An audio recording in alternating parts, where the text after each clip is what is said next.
Assalomu alaykum hammaga. Sizlarni yana bizning YouTube kanalimizda ko'rib turganimizdan xursandmiz. Anchadan beri YouTube'ga videolar yuklamay qo'ydik, lekin aynan bugun biz Latviya haqida gaplashamiz va 2026-yilda nima uchun Latviyaga eng trendy Yevropadagi o'qish study destination bo'lishini tushuntirib beraman. Ya'ni eng ko'p talabalar borayotgan, o'qishga ketayotgan davlatlardan biri sifatida men Latviyani sizlarga tushuntirib berishga harakat qilaman.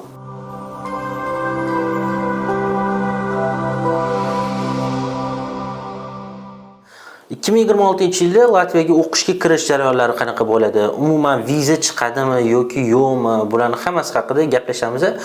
Bu videoni ko'proq odamlar ko'rish uchun bo'lsa, sizlar hozir like bosinglar va kommentariy yozinglar. Bundan tashqari bizga obuna bo'lib qo'yishni ham unutmanglar. Hozirgi kunda ko'pgina agentstvalar Latviyaga 100% viza olib beramiz deb, jumladan biz ham reklama beramiz va ko'pchilik o'ylayapti, o'sha Latviyaga o'zi 100% olsam bo'ladimi deb vizani. Endi o'zi Latviyaga viza 100% olsa bo'ladimi? U yoqda qanaqa universitetlar bor, Latviya o'zi qanaqa davlat? Bularning hammasi haqida mana shu videoning davomida gaplashamiz. Lekin hozir biz birinchi o'rinda Latviyani o'zi haqida ozgina tushuntirib beraman. Latviya o'zi qanaqa davlat? Boltiq bo'yi davlatlarida joylashgan bo'lib, oldin SSR tarkibida bo'lgan, u yoqda ham 90% aholi hozirgi kungacha ham asosiy tili latviy tili bo'lishiga qaramasdan rus tilida gaplashib kelishadi. Endi Latviyaga o'qishga ketayotgan talabalar ko'pchilik o'ylaydi Yevrosoyuzda albatta sharoitlar zo'r deb. Lekin unchalik emas, Latviya boricha yetish kerak. Yevrosoyuzdagi davlat bo'lishiga qaramasdan juda ham rivojlanib ketmagan. O'rtacha rivojlangan, yaxshi taraflari oyliklar yuqoriroq O'zbekistonga nisbatan, ekonomikasi o'rtacha davlat hisoblanadi, ba'zi bir jihatda O'zbekistondan yaxshiroq. Lekin Latviyaga borganda bu Germaniyalar bilan, ya'ni Polshalar bilan solishtiriladigan davlat emas. Polsha bilan solishtirsangiz bo'ladi, lekin Polshada odamlar ko'proq, hayot ko'proq kipish bo'ladi. Latviyada bo'lsa, hayot obraz жизнь o'zi spokойniroq, o'qishga borayotganlar ham учитывать qilinglar. Toshkentda misol uchun hozir o'zida 5 million, 6 million aholi yashayotgan bo'lsa, Latviyada umumiy aholining soni 2 millionga yetmaydi. O'shaning uchun ham Rigaga borsanglar 1 milliondan kam sonli shahar hisoblanganligi uchun u yoqda ham hayot bunaqa ko'p kipishlar bo'lmaydi. O'shaning uchun ham spokойство xohlasanglar, tabiati zo'r davlat xohlasanglar, Yevropaga eng asosiysi viza olmoqchi bo'lsanglar, tramplin qilmoqchi bo'lsanglar, albatta Latviyaga borib o'qisanglar bo'ladi. O'shaning uchun ham Latviya deganda ko'pchilik agentstvalar siz borasiz, ishlaysiz, ko'p pul topasiz, qoplab ketasiz hamma narsani desa, qilsa bo'ladi, lekin bu sizlar o'ylaganinglarchalik emas. Ya'ni u yoqqa bordinglar, bittada ishinglar zo'r bo'lib qolmaydi, ish topish ham sal qiyinroq. Ko'p talabalar borgan sari yildan yilga ozgina qiyinlashadi ish topish. Lekin talabalar borsa, o'rtacha hisobda 800 yevrodan 1000 magistrlar 2000 yevrogacha pul topa oladi. Bu aynan bizni jo'natgan talabalardan men gaplashganim holatida kelib chiqib sizga aytayman, ya'ni qattandir olib aytayotganim yo'q. Ko'pchilik o'zbek talabalar nima ish qiladi Latviyada? Endi ular sushida yoki o'zbek restoranlarida yoki restoranlarda ishlaydi, yoki dostavka qilishadi, yoki taksi haydashadi. Asosan ishlar mana shu ishlar bo'ladi. Endi borgan talabalar ko'pchiligi o'sha 1 yildan keyin yaxshi oyoqga turib ketishadi. Lekin учитывать qilinglar, Latviya sovuq davlat, shuni ham hisobga olinglar. Latviyaga borganingizda o'qishda eng yaxshi preimуществоларdan biri Erasmus dasturida o'chirtlar yo'q.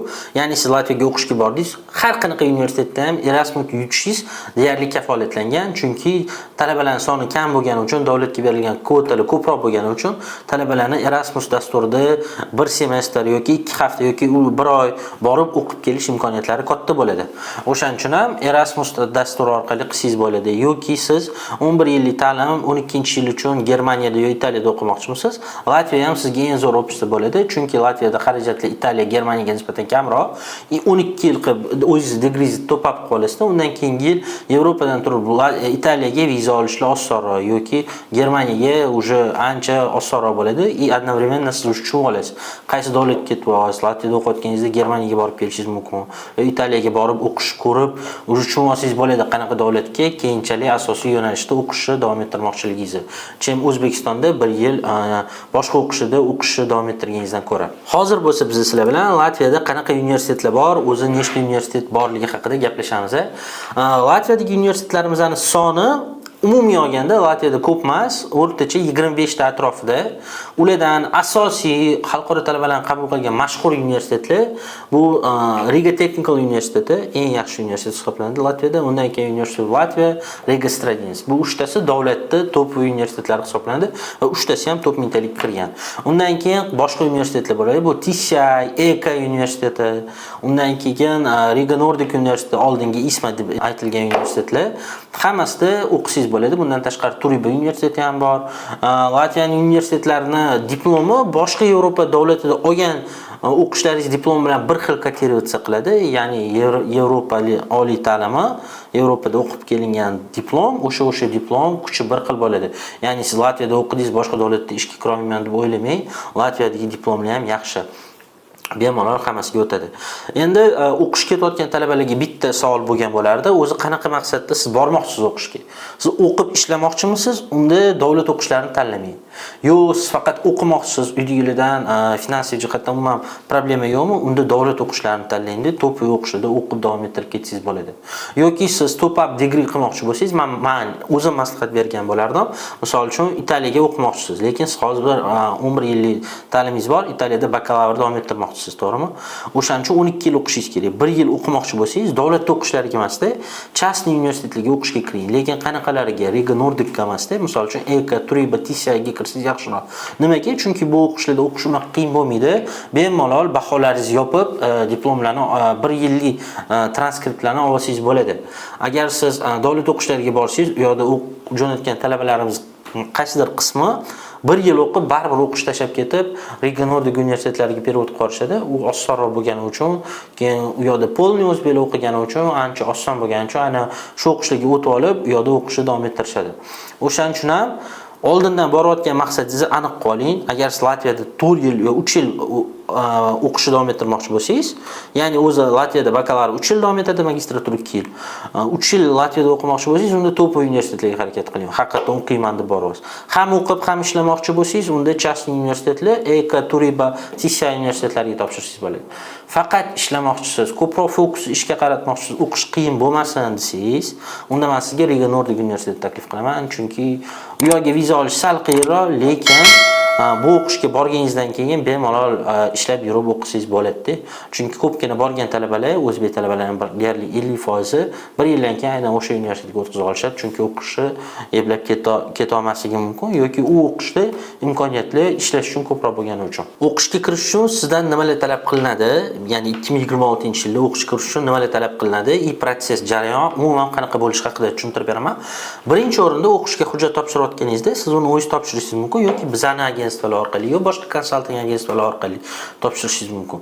Asosan sizdan 3-4 ta hujjat boshida talab qilinadi. Agar bakalavrga o'qishga topshirayotgan bo'lsangiz, attestat yoki oxirgi yilda o'qiyotgan bo'lsangiz, 11-sinfda yoki litseyda oxirgi sinf bitirayotganingiz haqida hujjat olib kelsangiz, undan tashqari IELTS majburiy. IELTS srog o'tgan bo'lsa ham, ko'pgina Latviya universitetlari oxirgi 5 yil ichida olingan IELTSlarni qabul qiladi. Va IELTS sizni 5.5 dan yuqori bo'lishi kerak. Bundan tashqari pasportingiz, ID karta yoki pasport bilan birgalikda siz o'qishga topshirib, protsessni davom ettirishingiz mumkin. Latviyada o'qishga hujjatlaringizni topshirdingiz, bo'ldi, kirdingiz emas, u yoqda bitta ekzamen bo'ladi.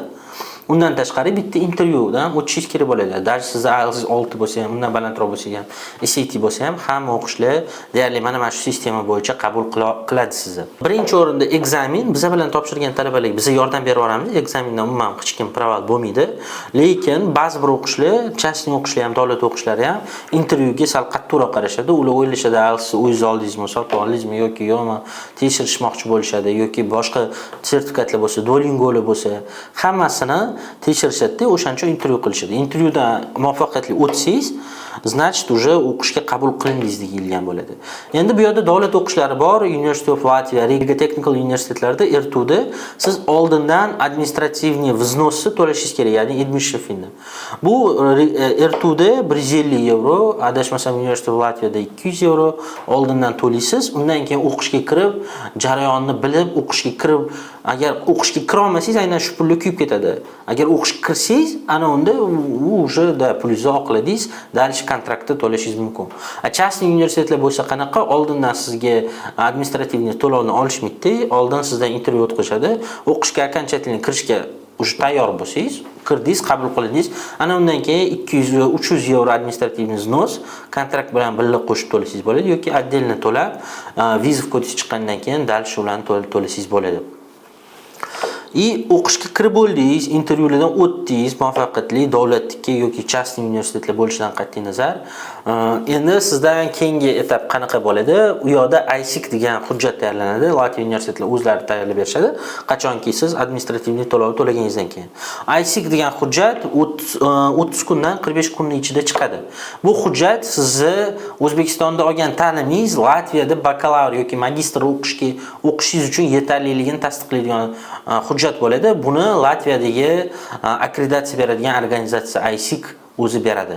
O'shaning uchun bu yerda hech qanaqasiga aldolmaysiz. Fake diplomlar hech narsani ular tan olishmaydi. Даже bizda shunaqa holatlar bo'lgan. Rossiyada talabalar Sinergiya universitetida o'qib kelganda bizga magistrni Latviyada davom ettiramiz deb topshirishgan ISICga qotganda u ISIC aytgan, nimaga bu yerda 4 yillik diplommi, sen 2,5 yilda o'qiding degan. U bola aytgan, ускорение sistema bo'lgan, o'shaning uchun o'qigan. Ular buni tan olmaydi, afsuski. Tan olmagan, u talabani отказ qilishgan, даже administrativniy vznos to'lagan bo'lsa ham, o'qishga kirib bo'lgan bo'lsa ham. O'shaning uchun bu narsani ham учитывать qilish kerak. U ISICga javob chiqqanda siz уже kontrakt to'lovini to'lab, viza kodni olib, уже дальше o'qishga elchixonaga o'z uchun joy olsangiz bo'ladi. Endi asosiy narsa, ko'pchilik qiziqtirayotgan narsa, o'zi viza qanaqa chiqadi? 100% mi yoki yo'qmi Latviyaga? Ko'p agentstvalar aytayapti 100% deb. Jumladan biz ham aytamiz, 100% viza olib bera olamiz deb. Aslida o'zi bunaqa yo'q. Aslida hech qaysi agentstva sizga 100% garantiya bilan hech qachon viza olib bera olmaydi.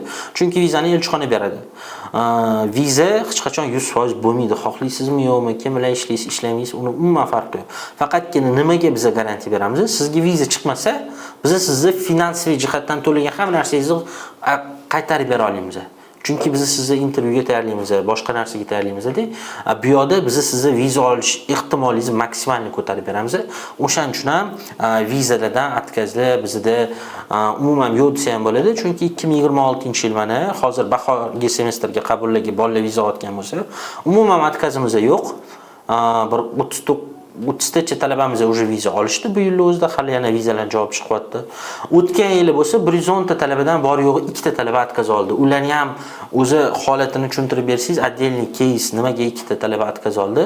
Chunki bittasini elchixonaga chaqirgandan keyin bank shotni so'ragan, bank shotini yana bitta olib kelib berdigan. U yoqda u talaba ko'rib qolgan, puli kirdi chiqtisini, ya'ni pul tushdi, keyin yechib olgan, yana chiqqan, o'shaning uchun atkaz bo'lib qolishi mumkin. O'shaning uchun ham mana shu joyini hisobga olishingiz kerak, ya'ni Allwin dasturi sizga vizani o'zi hech qaysi agentstva 100% kafolatlamaydi. Faqat aytishsa ham ishoningki, siz 100% viza olasiz degani emas bu hali. O'sha kuni bitta qiz telefon qildi, bitta agentstva bilan, nomini aytmayman, o'qishga topshirilgan Italiyaga viza olmagan keyin unga u agentstva Italiya Latviya degan, Latviyaga 100% olasiz degan. O'zi Latviyada agar sizda haqiqatan ham IELTS sertifikatingiz bo'lsa, ingliz tilini zo'r bilsangiz, atkaz olish deyarli intervyularga to'g'ri tayyorlansangiz, atkaz olish umuman ehtimoli yo'q deganida. Lekin u qizga nima qilishgan? O'qishga qilib berishgan, viza kodini olishganda u qiz elchixonaga kirib ketgan. Elchixonaga kirgandan keyin bo'lsa nima bo'lgan? Unga telefon qilishgan, elchixonadan savol-javob qilishgan, nimaga mana shu Italiyadan atkaz olding? Nima bo'ldi deb. Keyin dalishga javob etishganda, u qiz u yoqdan atkaz olgan. Nimaga? Chunki intervyuda to'g'ri javob bera olmagan. Ingliz tilini zo'r bilgan, u bilmagan qanaqa savollar tushishini, prosta viza oladigan joyda afsuski atkaz olgan, chunki uni intervyuga tayyorlashmagan. Siz intervyuga kiryapsizmi? Har doim intervyuga tayyorlashingiz kerak. U yoqda qanaqa savollar bo'ladi? Elchixonada telefon qilganda, oldin identification bo'ladi, o'zingiz haqingizni so'raydi. Kimsiz, ism, familiyangiz, yashash adresingiz, yoshingiz nechida, qaysi o'qishga topshirdingiz, o'qish dasturingiz necha yillik, 3 yillikmi, 4 yillikmi, bakalavr, magistrmi, yo'nalishingiz qanaqa. Undan keyin ular so'raydi, kim sizni sponsirovat qiladi. Ana o'sha paytda bu qizimiz tutilib qolgan bo'lgan, ba'zi bir anaqalarni to'g'ri aytolmaganlar. Ana undan keyin bizga murojaat qildilar, boshqa davlatlarga qilib beringlar deb. Уже vizadan atkaz olgandan keyin bu unaqa влиянияsi уже boshqacharoq bo'ladi. O'shaning uchun ham 100% intervyuga olish ehtimoli qachon bo'ladi? Даже siz vizadan atkazlaringiz bo'lsa Yevrosoyuzdan. Misol uchun yaqinda bir bitta ko'p talabalarga olib beramiz. Oldin Polshadan atkazib bo'lgan bo'ladi, Chexiyadan, Italiya, Polsha, одновременно ikkita davlatdan atkazib bo'lgan bo'ladi, Koreyadan ham. Bizga farqi yo'q, biz olib bera olamiz. Chunki Latviyada siz bilan gaplashayotgan odam sizga viza urib beradigan odam. Siz unga sabablarni adekvatni qilib tushuntirib bersangiz bo'ldi. Siz talabasiz, 18, 19, 20 yoshdasiz. Ular buni tushunadi. Siz qaysidir davlatlarga Yevropaga o'qishga bormoqchisiz, ular ham buni tushunadi. Lekin siz viza ola olmadingiz, agar maqsadingiz yo'qda, qarindoshlaringiz yo'q bo'lsa, prosta borib o'qishligini isbotlab bera olsangiz intervyuda, ular, конечно, sizga atkazlaringizga qaramasdan viza beradi, chunki bizda bunaqa holatlar ko'p bo'lgan. Talabalarimiz 2 marta Polshadan atkaz olgan. Undan keyin elchixonaga kirgan, nimaga 2 marta atkaz olding degan. Aytgan, men o'qimoqchiman, IELTS'im yetdi, любой narsa yet, men o'qiyman degan. Любой savol bersang javob beraman degan, bank shotini ham zo'r qilib olib kirgan. U talabalar bemalol viza olib ketishadi. Agar siz intervyuni yaxshi tayyorlansangiz va siz angliyskini bilib IELTS sertifikatingiz bo'lsa, o'zi Latviyaga viza olish degani deyarli bu bemalol olsa bo'ladi degani. Hech qachon elchixona o'zidan o'zi telefon qilmasdan atkazib qo'ymaydi, oldin agar zapretingiz bo'lmagan bo'lsa. O'shaning uchun ham vizaga o'qishga topshirayotganingizda o'ylab ko'ring, qaysi o'qishga topshiryapsiz. O'qish ham juda ham muhim. Agar siz topoviy universitetlarga topshiradigan bo'lsangiz, Riga Nordic Mas, misol uchun EKA yoki Riga University of Latvia yoki R2 universitet, sizni viza olish ehtimoli balandroq ham частный universitetlarga yoki Riga Nordic universitetlariga qaraganda. Даже ba'zi bir ko'p holatlarda, misol uchun EKA ga o'qishga topshirgan talabalarni til sertifikati bilan kirgizib yuboradi, hujjatlarni telefon qilmasdan elchixona viza berib yuboradi. Biz ishondik bu talabaga deydi. Yoki R2 ga qilsa, har doim shans kattaroq, chunki bu davlat o'qishi, qisman o'sha pulni qaysidir qismi davlatning budjetiga boradi. O'shaning uchun o'qish tanlashda ham xato qilmaslik kerak. Iloji boricha yaxshi universitetni tanlash kerak. Intervyuga har doim yaxshi tayyorlanishingiz kerak. Bizda eng yomon holatda bakalavrga 26 yoshda viza olganmiz, u paytda til sertifikatsiz ham o'qishga kirsa bo'ladi. Til sertifikatsiz kirgan bolani uni Yevropadan atkazib bo'lgan, Turkiyadan рабочий vizasi bo'lgan. Shunga qaramasdan bemalol viza ola olgan.